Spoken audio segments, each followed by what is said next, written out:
Put your faith in the light.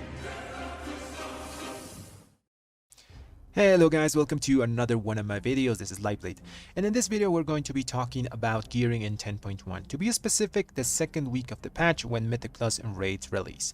I'll give you my thoughts on what I'm personally going to be doing to get item level as fast as possible without wasting resources. First, I'll divide things to do in order of importance, so the most important things to do first, and we'll go down from there. Okay, so first of all, let's talk about Mythic Plus. Mythic Plus is by far the best way to gear up this patch. With the recent gear upgrade changes, on average, every 3 keys you should be getting at least 1 piece of loot. Considering you can do a key every 20 to 25 minutes, that's 1 piece of loot per hour. Also, Mythic Plus guarantees that you will always get something out of every single key, because even if you fail, you will get 5 crest fragments. This is a new currency you will need to upgrade your gear, and if you complete the run in time, you will get 12, making a Mythic Plus a win-win scenario either way.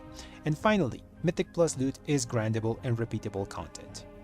Before the end of this week, you should be aiming to at least time at 21 or deplete at 22. So I'm talking about this current week, so before the reset of May the 9th. So when your key gets downgraded by 10 levels on Tuesday 9th, you start with an 11, where you can start getting Worm Crest fragments and the gear that is decent enough to consider upgrading. After that, your goal should be to get a key that key to a level 16 to 20 as fast as possible, so you start getting aspect fragments, and get the gear that is baseline higher item level and also can be upgraded to a max possible item level from this content. Lastly, the end goal of this second week of the patch is to get 8 keys of plus 20 done, so you get the max rewards from your weekly vault. Okay, so down here I'm gonna link a chart of the details of item levels you can expect from each key level, and all the information here is from this handy chart that Nagura linked on one of her videos. For the week of May 9th, I wouldn't really worry too much about pushing score and just focus on getting eye levels. Now let's go to the next one.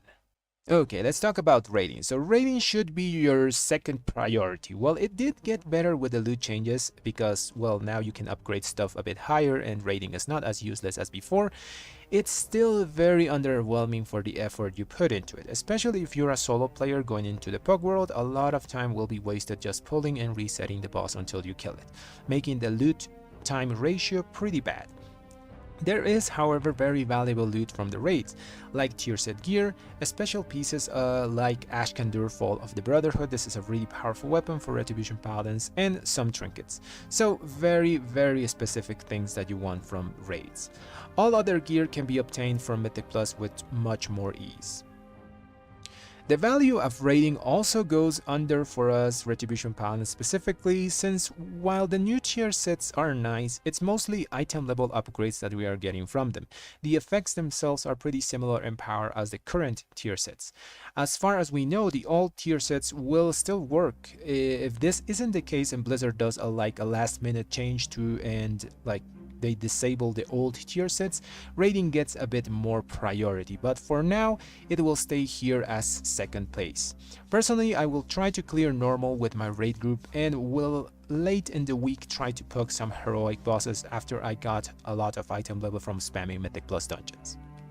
Crafting. So the next thing on the list is crafting. This is the third prio, since it's massively time-gated with Sparks of Shadowflame.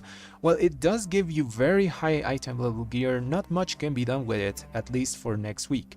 But when we are able to get our second spurt of Shadowflame on the week of the first reset of Season 2, and you get your vault rewards, if you didn't get a weapon in your vault and don't have a heroic Ashkandur Fall of the Brotherhood sword, I would personally craft a weapon. It will give you the most power of any of the crafted available gear at that point, and I would just craft a normal weapon, not the Shadowed Raising Annihilator thing, because the effect of that weapon is an embellishment and it's not as powerful as other embellished gear. So this would be the flowchart of what I would personally do. Okay guys, so the flowchart goes like this. So the first reset of Season 2, you will be able to have 2 Sparks of Shadow Flame. After that, if you get a weapon from your vault or a Heroic Ashkandur Fall of the Brotherhood, yes, you are very lucky. You can go ahead and craft your Bracers, Allied Risk Guards of Companionship, or upgrade the ones you already have.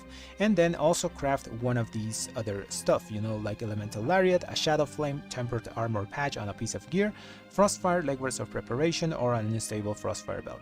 If you didn't get a weapon from your vault, well, I think the best thing to do is to craft a 447 non-embellished weapon, and then eventually you will wait for more sparks, and with your third one you can upgrade your bracers or craft them, and with your fourth one you will be able to upgrade another piece of embellished gear. I know this isn't a perfect flowchart because some stuff can happen if you craft a weapon, like in the time between your third and fourth spark you get a weapon from your vault, then you kind of wasted 2 sparks. But well, sometimes you just have to take these kinds of risks. You can't just like plan for every single thing. Okay, so the next one is PvP, and I put this one as optional. You don't really have to do it if you don't want to, you know, because like not everyone likes to do PvP. Also, the PvE item level of PvP gear goes to a max of 434, which is not like the highest, you know, and that's only if you get into the highest bracket of PvPers. So if you're really good at this, it can help you fill some slots at least for some time. Okay, so up next is what to upgrade next week and what crests do I use. So for this second week, I would use all my crests that are from Worm and under. Let's look at the chart here again just for context. Okay, so upgrade all I need with those crests to the highest item level and save my aspect crests till the first weekly box of Season 2. This is so I don't upgrade something that I get from the box. You can get a maximum of 10 crests of each type every single week. This will go up over time according to Blizzard. So doing what I said before and saving our aspect crests for from the next week till the first reset of Season 2 will make us have up to 20 aspect crests on that reset and more options on what to use them on. For upgrading purposes with the Worm crests and under, I'll personally use this priority. So first of all, I'll upgrade a weapon first if I can, then trinkets, then high stat budget pieces like chest, legs, and head, then middle stat pieces like shoulder, boots, and waist, and then low stat budget pieces like ring, necks, wrists, and cloaks. And yeah guys, I know the new system looks a bit complex. According to Blizzard, this is somehow simpler than Valor. Anyways, hopefully I cleared some things on what to do next week, and I'll be streaming a lot, so I'll also be able to answer questions there as well. And well guys, that's going to be all for the video today. Let me know down in the comments what will you be focusing on the most next week, and if you like my content, subscribe and leave a like on the video. Thanks for watching everyone.